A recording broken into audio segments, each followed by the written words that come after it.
faly miaraba antsika izay mpanaraka tsy tapaka amin'ny fandaharana olo-pirenena indray izay eto amin'ny CENI. Anitsika dia resaka ny tetikasa momba ny SACEM na soutien au cycle électoral de Madagascar izay tetikasa tohanan'ny mpiara-mombonatoka iraisam-pirenena ny sotram-pifidianana fito amin'ny folo sy roa arivo hatramin'ny taona sivy ambin'ny folo sy roa arivo ny antsiprian'ireo atao anatin'ny fandaharana.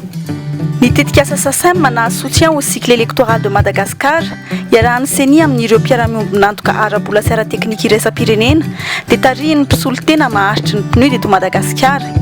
Ahitana lohahevitra lehibe miisa 5 ny tetikasa SACEM: ny fahatomombana ny lisam-pifidianana, ny fanatsarana ny lalàna amin'ny feno fifidianana, ny serasera sy ny fanabeazana ny olo-pirenena ara-pifidianana, ny fampalehana andraharaha mandritra ny zotram-pifidianana ary ny tohana ara-teknika.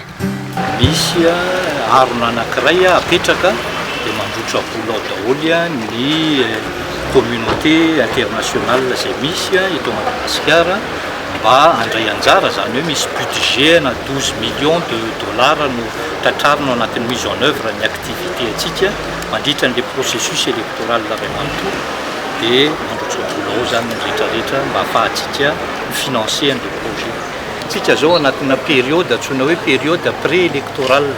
Ao anatin'ny période pré-électorale tsika dia manomana ny lisam-pifidianana, manomana ny lalàna rehetrarehetra hifehezana amin'ny fifidianana ary manaingy ny mpifidy mba hirotsaka ao anatin'ny lisam-pifidianana sy mitaiza azy. Izay zany dia zavatra ataontsika amin'izao fotoana izao. Tsy voafetra eo amin'ny lafiny ara-bola na teknika na fampitaovana ihany fa mifototra indrindra ny fifanakalozana ara-kevitra eo amin'ny vondrony iraisam-pirenena sy ny voamera-pirenena mahaleo tena mizana ny fifidianana ny SACEM mba hitandrona trano ny fitoniana eto amin'ny firenena. Mitarika izany ny fandaharana asan'ny firenena ny mpikambana momba ny fampandrosoana na ny PNUD. Raha tsy haivina, ny volana febroary 2024 nitady fanampiana avy amin'ny vondrona iraisam-pirenena ny fanjakana malagasy entina hanomanana ny fifidianana ho avy. Hovalin'izany fangatahana izany indrindra no nametrahana ity tetikasa vaovao ity. Mahatratra 12 tapitrisa dolara eo ihany famatsiana rahabolan'ity tetikasa ity. Ary araka ny hitanareo dia saika niatsasa manila ny volana mpandehanana ny tetikasa SACEM ity. Amin'ity tetikasa vaovao ity dia azo tombony betsaka ny resaka fampitaovana. Tafiditra ao anatin'izany koa ny fanohanana mikasika ny fanabeazana sy ny fanetanana ara-pifidianana, ny zotram-pifidianana fa ihany koa ho an'ny governemanta sy ny vahoaka malagasy dia mila fanohanana miankina amin'izay indrindra ny resaka fifidianana sy ny zotram-pifidianana amin'ny 2024. No tanterahana omaly faha 20 febroary 2024 teny amin'ny foibe toeran'ny CENI Alarobia ny fanaovan-tsony ity tetikasa SACEM ity.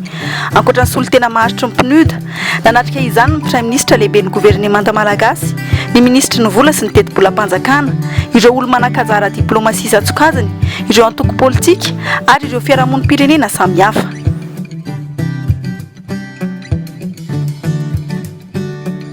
Dia izay ihany koa mamarana fandaharantsika amin'ity androany ity, mankasitraka anao nanaraka izany hatramin'ny farany. Veloma tomboka. Salama président. Se inona français. Masaka namarina ny anarako anatin'ny fifidianana. Tena fotoana mihitsy zao mansousy ao.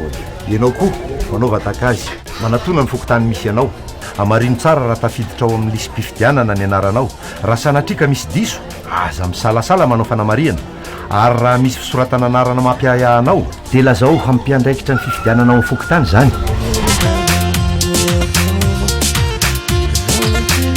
Entany koa ny manodidina, ny fianakaviana sy ny namana, satria rehefa marina daholo ny mombanao rehetra ao anaty lisam-pifidianana, izay ianao vao afaka mifidy ara-dalàna. Za anaty lisam-pifidianana ary ianao?